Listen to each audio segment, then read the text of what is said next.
बिस्मिल्लाहिर्रहमानिर्रहीम। इय्याका नअबुदु व इय्याका नस्तईन। मेरे पाकिस्तानियों, जवाब आया है कि आप जनरल फैज के ओपन ट्रायल का मुतालबा करने वाले कौन होते हैं, तो सुन ले, मैं मुल्क की सबसे बड़ी पार्टी का सरबराह होता हूं जो ओपन ट्रायल की बात कर रहा हूं।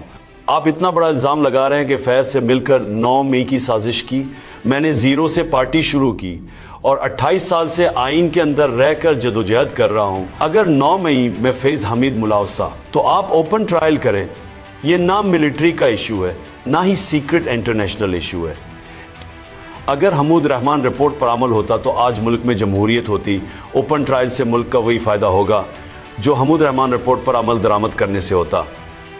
हमूद रहमान कमीशन रिपोर्ट पर अमल दरामद होता तो मुल्क में 3 मार्शल लॉ ना लगते और ना ही आज गैर एलानिया मार्शल लॉ नाफिज होता। 9 मई जमहूरियत के ऊपर हमला है। कमीशन का मुतालबा इसलिए कर रहा हूँ कि आइंदा कोई ऐसी गलती ना दोहराए। हमारी पार्टी को जलसा मिल्तवी होने का रंज और गुस्सा है। मैं भी समझता हूं कि जलसा मिल्तवी नहीं करना चाहिए था, ये जलसा होना चाहिए था, लेकिन सिर्फ इंतशार से बचने के लिए मिल्तवी किया। मैंने किसी हुकूमत से जलसे के हवाले से कोई बात नहीं की। मालूमात मिली कि ख़त्म नबूवत हसास मामला है जिस पर दीनी जमात इस्लामाबाद में एहतजाज कर रही है। हमें इंतशार का खदशा था, इसीलिए इस्लामाबाद में अपना जलसा मुलतवी किया। अगर गुज़िश्ता रोज जलसा करते तो दोबारा 9 मई गले पड़ने का खदशा था। अभी तक पहले वाले 9 मई की जुडिशल इंक्वायरी भी नहीं करवाई गई। पार्टी को कह रहा हूं 8 सितंबर को किसी किस्म की रिकॉर्ड बर्दाश्त ना करे। मैंने इस्लामाबाद का जलसा आखिरी मर्तबा मुलतवी किया। इस दफा अगर किसी ने रोका तो आपने रुकना नहीं। अब अगर इजाजत देकर कल को जलसा रोकने की कोशिश की गई तो सब की जिम्मेदार हुकूमत खुद होगी। अब अदालत की क्रेडिबिलिटी का सवाल है। अदालत हमें इजाज़त देती है, इंतज़ामिया कैंसिल कर देती है। पीटीआई मुल्क की वाहिद जमात है जिसे इस्लामाबाद में जलसे की इजाज़त नहीं मिल रही।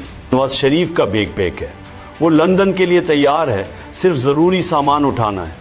मैंने किसी फार्म 47 की हुकूमत से कोई बातचीत की ना करूँगा।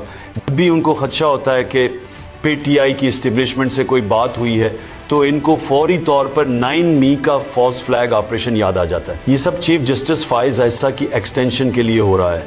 उस वक्त उनकी 2 गेम्स जारी हैं। अगर ये फाइज ऐसा को एक्सटेंशन ना दे सके तो फिर सीनियरिटी पर असरअंदाज होकर अंदर से अपना बंदा लाएंगे। ये दोनों सूरतें नाकाबिल कबूल हैं। अगर उन्होंने ऐसा किया तो मुल्क भर में भरपूर एहतजाज करेंगे। रजीम चेंज के बाद हमारी पार्टी के लोगों को पैगाम दिया गया कि हम इमरान खान और पीटीआई का नाम और निशान मिटा देंगे। इसीलिए चंद लोग उनके साथ चले गए और तहरीक इंसाफ के खिलाफ प्रेस कॉन्फ्रेंस की। मैं मानने वाला हूँ। कामिल यकीन है कि इज़्ज़त और ज़िल्लत अल्लाह देता है और आज भी मैं इस आजमाइश पर अल्लाह का शुक्र अदा करता हूँ और सब्र से काम लेता हूँ, क्योंकि इस आजमाइश को अल्लाह के सिवा कोई ख़त्म नहीं कर सकता। जब आप मुश्किल में होते हैं तो ये अल्लाह की तरफ से इम्तिहान होता है। अल्लाह ने कुरान में सब्र का दर्स दिया है। अल्लाह फरमाता है कि मुश्किल वक्त आपकी आजमाइश है और मुझे पता है कि मैं अल्लाह की मर्ज़ी से जेल में हूँ, क्योंकि अल्लाह ने यह मेरे लिए ऐसे ही लिखा हुआ था। इस कामिल ईमान का तकाजा है कि ना मैं घबराया हूं, ना मेरी कौम घबराए। हम अपनी हकीकी आज़ादी की जदोजहद हर हाल में जारी और सारी रखेंगे और इंशाअल्लाह कामयाब होंगे। अब पूरी कौम 8 सितंबर के जलसे की तैयारी करे और ऐसे कामयाब बना। पाकिस्तान जिंदाबाद।